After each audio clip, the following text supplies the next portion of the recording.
Hi, guys. Welcome to Citywide Conversations. We've been talking in this series about practical Christianity. So, what are some practical things about the Christian faith that really matter for us? And today, I want to draw us from the kind of the practical side of doing life. And I want to lead us kind of into a theological reality that I feel like we need to think about more. And we need to really make sure that it's a part of our daily thought process so that we can really walk into the practical side of life. And specifically, I want to talk today about mission and how the mission of God needs to be something that fills our thoughts. It needs to be something that's in our hearts. It needs to be something that's really defining us and really something that we keep on the forefront of our minds so that our practical life can be kind of follow up to that thinking. The idea that as we're thinking about mission, as we're thinking about the needs of the nation, that's going to lead our daily life and our daily decisions, the practical things that we do, that's going to affect those things. And I couldn't think of a better person to help us talk through this than a good friend of mine, Woody. Many of you know him. He spoke at BCM this year. He's stopped by and he's going to take a couple minutes to kind of talk through the idea of God's mission, how to keep God's mission on the forefront of our minds. He's going to talk about how we can really take the idea of God's mission and how we can allow that to soak and to seep into our hearts so that we can't kind of get through a day without thinking of seeing the world as he does, as seeing people as he does. So without further ado, Woody, welcome. So glad to have you back with us. I know our students are going to be super excited to see you. Thanks for stopping by. So as we think about the idea of God's mission, where does that resonate with you? Where do you even start with that as you think about how to keep the nations on the forefront of your mind? Yeah, well, looking at the Bible, obviously the Bible is our guide for all of life. That's the authority. That's my starting point. And I think for all followers of Christ, we got to identify what our starting point is. And the Bible, being God's clear authority, is a starting point for our life. And it's clear to see God's heart for the nations throughout the Bible. Yeah. Yeah, I think that's such a great point. And I also think it's really good to remember that, because I feel like sometimes it's funny. I feel like sometimes we go to the Bible with this approach of trying to find something that meets a permanent need as opposed to letting, like, a pertinent need in my life, as opposed to letting the text kind of guide our thinking. And I feel like that's a way that we can kind of miss the nations in the Bible. Do you have any thoughts on that? Have you ever experienced that or talked to folks that have had issues with that? Well, for sure. The Bible, of course, is a book. It's way more than just a book, but it is a book. And just like any book, it has a message. And in that message, there are lots of short parcels and stories that tell this bigger narrative. And so whenever we do approach the Bible in little slivers, and we don't look at the Bible as a whole, it's easy to miss that central guiding message and just focus in on the things I need. So it's kind of like going to a buffet and just picking out the stuff you like as instead of approaching the Bible as a single whole message with lots of little parts. And that's a great point, Woody. I was talking with a student today who was he'd been reading like a chronological Bible plan. Yeah. And he was like in the middle of some of the like priesthood stats in Leviticus, and he was like, "What am I doing? Help me! I'm drowning here." But I think having that idea that there's a larger story at work in the Bible is super important. Let me ask you this: what in your experience, Woody, what do you think are some of the reasons why people fail to really see and understand the mission of God as it's kind of portrayed in Scripture? Yeah, I think what you just mentioned is one thing, obviously, is that we tend to have a me-centric view of life. And so when we approach the Bible, we're approaching it as, how is this going to help me? As opposed to what part am I going to play in my life on this great drama of redemption that God's recorded for us? Love that, Wood. So when we approach the Bible through the lens of what part am I going to play? God's doing this amazing thing for some reason, out of 7.5 billion people in the earth, he's chosen to situate me in a particular context where not only do I get to hear this mission, or not only that I get to hear his about him and know truth about him in the Bible, but also that he would extend an offer of salvation to me and then enlist me in his army, in the host of God's kingdom, to somehow play a part in something that's going to last for forever. That is a game-changing perspective switch that I think really plays out a lot in our lives. See, that's such a great point, Woody. And I just, I can't help but think, I feel like a lot of conversations that I'm having with students, and rightly so. I mean, honestly, this is an insane time. I've never lived through something like this. I don't know if I ever will again. I certainly hope not. Yeah. No kidding. But the refrain that I keep hearing is there's just seems to be this really narrow focus on like their experience. And I don't think that's bad, but I'm also concerned that COVID, I one of the questions that I got asked is like by a friend of mine. His name is Neil. He's head of the part of the Charleston Baptist Association, but he has this thing called Cypress. And the question he asks is, what do you think is the greatest thing that the enemy is going to do in the COVID crisis in terms of the church? And one of the things he suggested, and this is why I wanted to have you on, was he's like, I feel like one of the things the enemy is going to do is to keep us from remembering the plight of the nations by making us focus on what it takes to do life. And so one of the reasons why I wanted to have you on is to ask the question, how do we keep our focus on the needs of the nations? How do we process that in the middle of just the uncertainty that is life under quarantine? Yeah. Well, two things practically that stick out straight away. Number one, life under quarantine, the last 6 to 7 weeks, has been emotionally and mentally disorienting.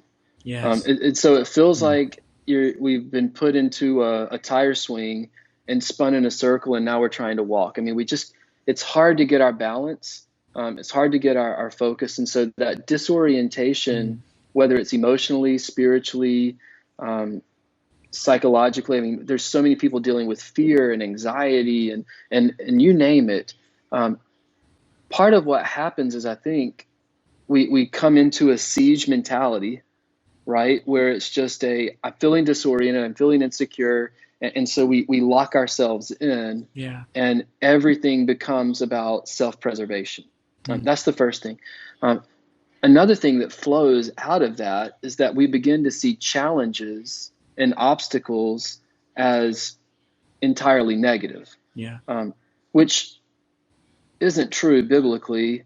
And actually, when we stop and think about it, it's not even always true experientially. I kind of live under the axiom that challenges and obstacles are really opportunities in disguise, really. And so we look at COVID-19, and this is a straight up crisis that we're living through.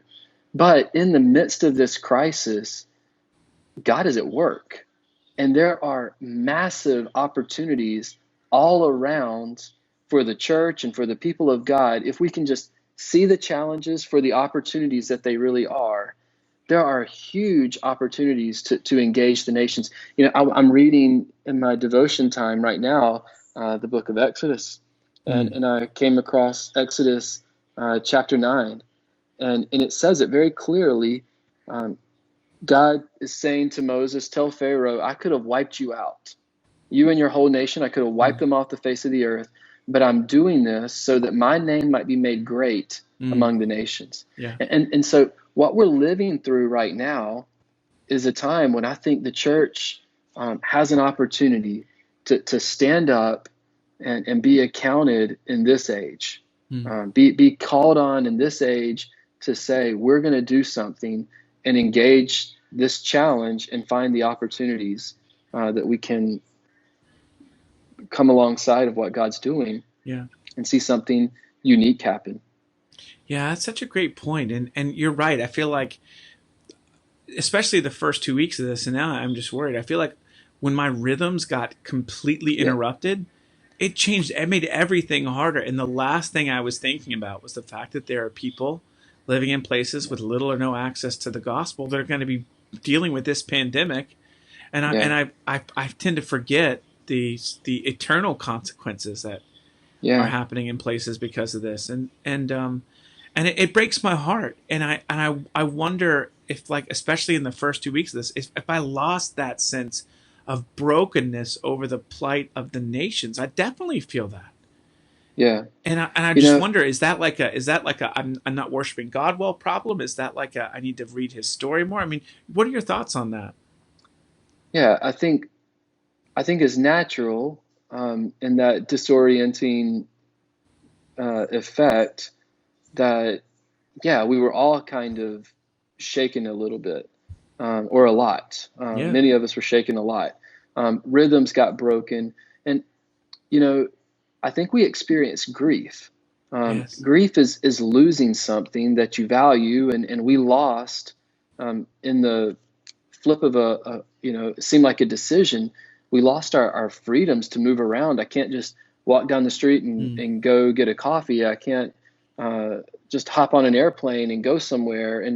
And so we were grieving for a little while, and we were all disoriented. And so I think it's natural, but just like with anything, um, there's that great illustration in the Pilgrim's Progress where Christian gets off the road until he realizes, what am I doing? And he comes back and he gets back on that road that's taking him to the Mm. celestial kingdom. And it's just this central idea that, okay, we might along the way in the Christian life get off on a side path, but we find ourselves back on that right path by ultimately finding our orientation and guidance by the scripture, finding our orientation and guidance by the things that really matter to God. Mm. See, I love that. One of the things that happened this week is many of our students who were committed to working with BCM Go in a Yeah, in a short term setting among the nations, all of those students have been yeah, their trips have been canceled.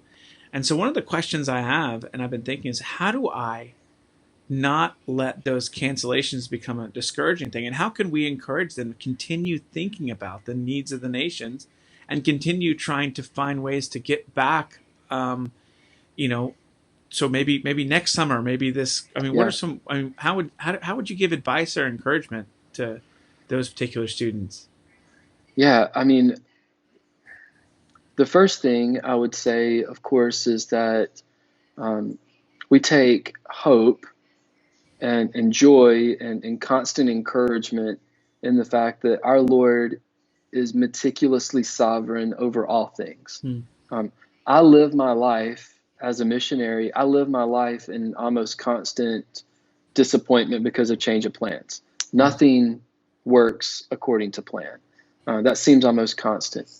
And so, what we find over and over again, just experientially, but also in the scriptures, is that even in the midst of disappointment, God is perfectly sovereign, and we demonstrate through perseverance, Hmm. we demonstrate through faithfulness and perseverance that which we are pursuing is worthy of our pursuit. Yeah. And so when we look back at the people in Hebrews 11, um, the writer there describes them as people the world's not worthy of. Um, Yeah. they lived their whole life never attaining the promise. Hmm. They lived and died believing. Yeah. And I think the mark of what's going to sustain us in this season of life is, do we keep believing? Hmm. Do I wake up tomorrow, knocked down though I may be, and get up and just take a step? Hmm. Just keep working at it. We've seen we had BCM teams set to come, BCM Go trips that were coming to our city, and we had to cancel those. But we've been able to open up virtual teams Yeah. where students are able to help us. And so, is it what we wanted to do? No, but we bend for God, right? And so Yeah. we just keep persevering and believing, and I think that's going to get us through this. Hmm. See, that's such a great word. And I guess I just hope for, I know some of our students really were, it's almost like and I think I did this in college, but it's almost like they're looking at this like this is a this is something I'm doing to serve the nations in the summer, Yeah. but they're also looking at it like is like this was going to be my big summer thing. I just don't want them to lose the momentum of that Yeah. and to try and look. If it's worth sacrificing one summer, it's worth sacrificing every summer. Yeah, it's worth your life. Is what it's worth. Yeah. And so, I looking at the Bible, and we come back to this idea of theme. Um, the end result or the outcome of all history is that one day we're going to be gathered before God as His people. He's going to be ruling and reigning over us as our loving and benevolent King, and we're going to be going at it. And that is ultimately what we should be investing our lives in. Yeah. Well, that's such a great word. Well, listen, Woody, thank you for stopping by, for your time tonight. Thank you for all the things you've done on behalf of our students, for all the things you're doing on behalf of people that that are far from God but close to you. And just know you've got an army of folks that love you here, and they'll be thinking about you and lifting you up, and your family too. And so we just love you. Thank you for taking the time to come in and talk about, how we can continue to use the Bible and to allow that to be a lens by which we remember God's heart for the nations. Thank you so much, Yeah. Woody. Glad to have you. Hey, thanks, guys. Yeah. So that was Woody. Great thoughts on how we can be encouraged and stay connected with what God's doing, not just in our circles, but also around the world. God has a heart for all people, and He is acting and doing things to make His name great among the nations. And there is no, in my opinion, better person that we could have had to remind us of that truth, and also to give us some encouragement. So we look forward to seeing you at small groups.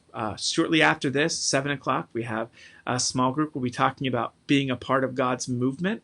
We'll be talking specifically about how we can understand the idea of every person on our campuses with an opportunity to see and hear the gospel. So we hope you'll join us for that here at 7 o'clock. It was a pleasure. Blessings to you guys, and we'll see you soon.